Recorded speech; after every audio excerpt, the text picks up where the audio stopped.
All right, guys, I can't lie. I can't, basically not say it's not true, but the moves in NVIDIA and Palantir are just epic. I mean, these are epic type moves, 2020 type moves during a down market, during a time when everything's in turmoil, everything's in chaos.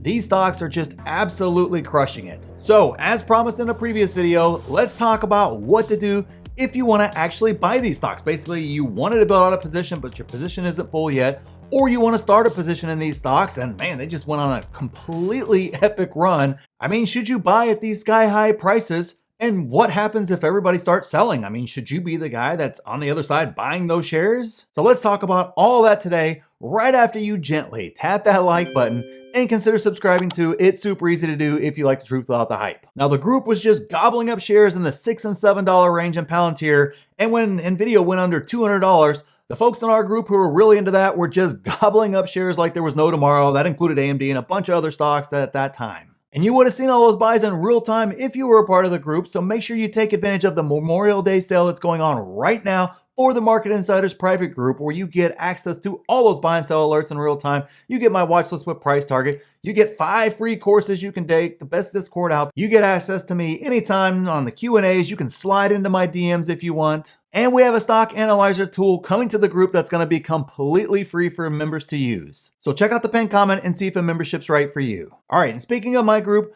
now what I'm going to show you guys here today is a video that I did release to my group that basically talks about Palantir specifically. We can apply it to NVIDIA too. It's the exact same scenario, but where basically a lot of folks sold out and then it just continued to run. And of course, now you got that feeling, oh man, did I miss it? Is something changed here? Like there seems like this is different than some of the runs prior. So I thought this would bring a lot of value to you guys because I read your comments. I see you, a lot of folks are asking the same exact questions, and really you can apply it to any stock, not just Palantir or NVIDIA. Take your pick. You can apply this concept to it. So hopefully this brings you guys a lot of value. All right, guys, so let's talk about a stock like Palantir that just kind of explodes up out of nowhere and you still want to buy more. So what the heck should you do? What is going on? How do you kind of handle this scenario here? And I'll be honest with you guys, right up here, right up front, may or may not be true, but I can tell by a lot of people's posts in the group that there's a lot of emotion going on. And anytime I know there's emotion, you are primed for mistakes. Now, I'm not saying it's a mistake to buy right now.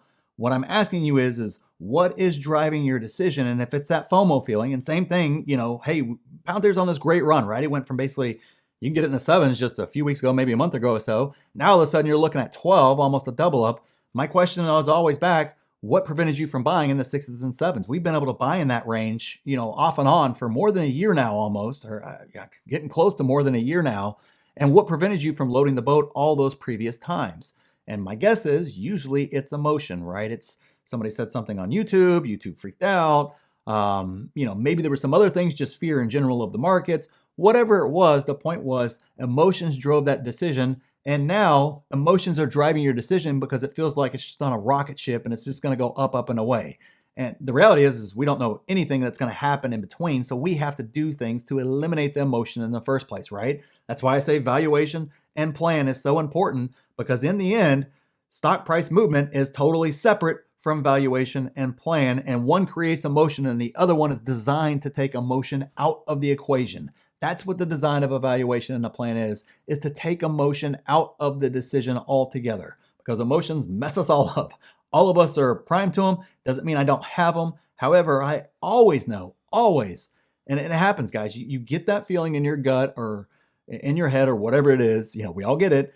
And you want to make a decision. And I always force myself to go look at my plan, look at my written down plan of exactly what I think, the valuation is and what I wanted to do.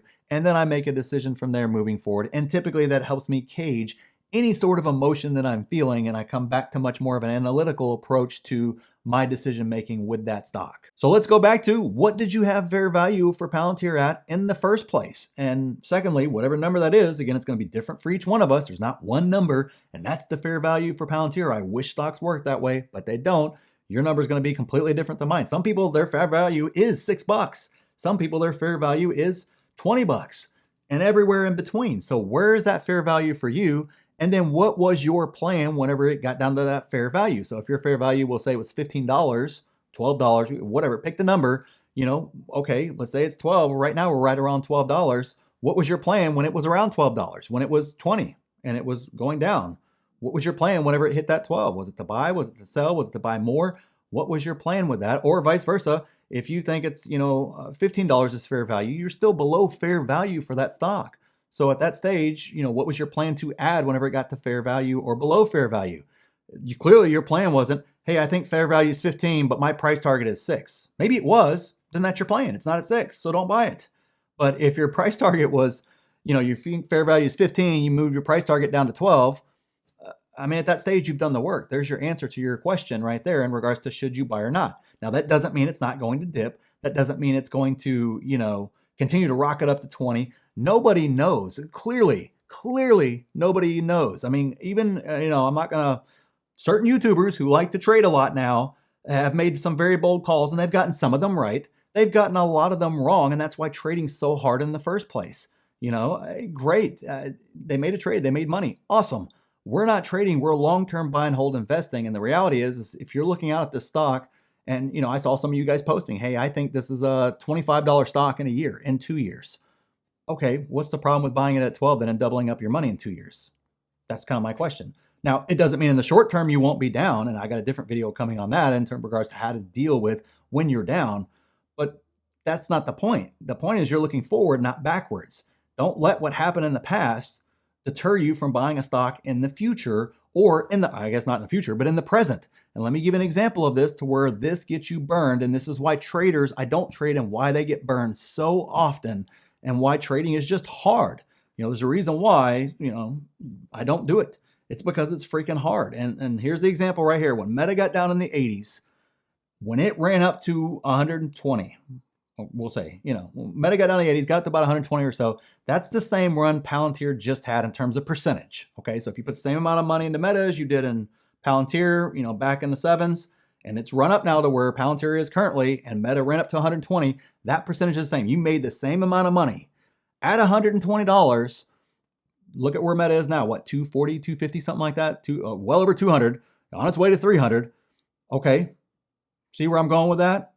There was a lot more room to go. Now, it didn't mean that was guaranteed to go there. It doesn't mean that I knew that was going to happen or anything else. The point is, even at 120, in regards to valuation, it was still cheap. I still had the valuation well over 200, and I still had, hey, if you want to buy that sucker below 200 for me, that's stealing money all day long. Under 100 was just stupid. But the reality was based upon valuation and price targets, you still would have been buying, Meta at 120.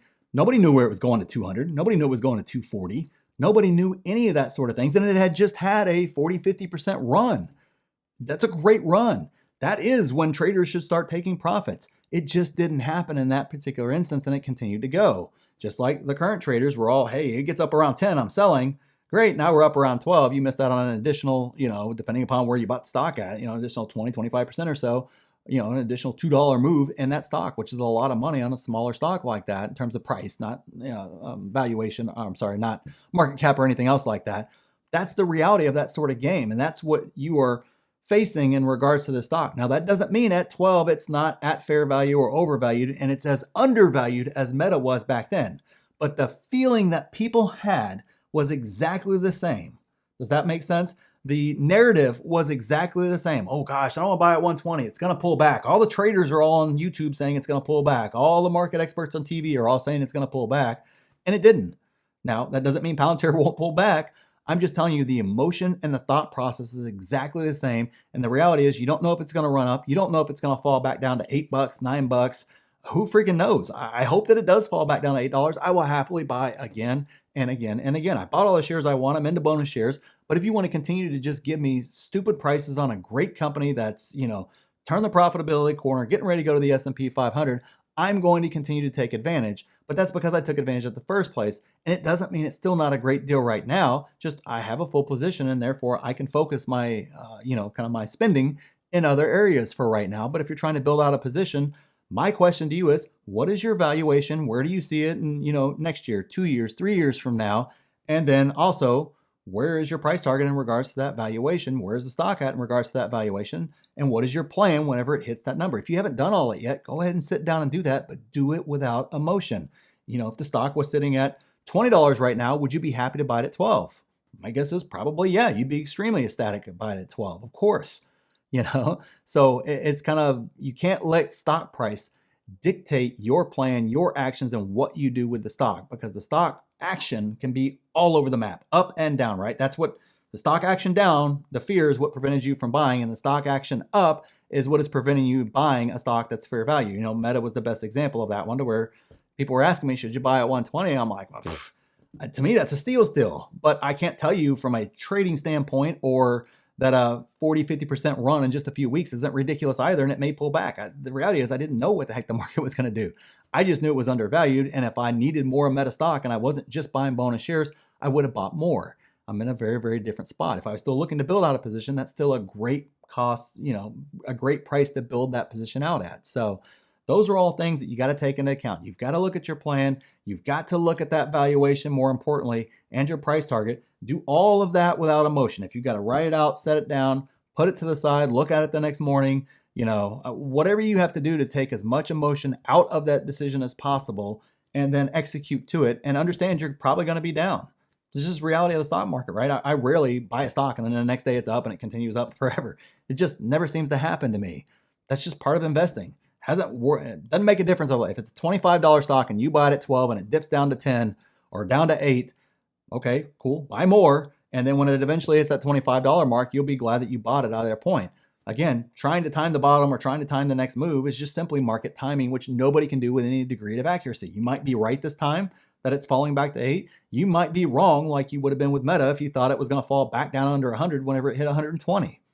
Don't know. It's 50-50. There's no way to tell in between. And sure, we can look at it afterwards and go, oh, that was so obvious. Oh, that was this, that was that. That's not reality. That's not investing. And that's not realistic, and not a good long-term strategy for successful investing over the long term. Treat each buy as a new buy. Don't list past, experiences, past pricing, past whatever dictate. Same thing. You can get caught right thinking, oh, well, its a previous 52-week high was this, and so therefore it's really cheap compared to that, so I should really buy it. No, that has nothing to do with valuation. That 52-week high or previous all-time high is just useless in regards to that. So it can work against you either way. Just sit down, do the valuation, have your plan, and then move forward and execute. And don't forget, if you want to see all my buy and sell alerts in real time, you want to see my watch list with price targets, you want to take 5 courses for free, we got tons of exclusive videos in there, guys. The best Discord of 6- and 7-figure investors out there. We got that stock analyzer tool that's coming. It's going to be free for you if you're a member. Just make sure you don't miss the Memorial Day sale for the group, where the prices are on sale.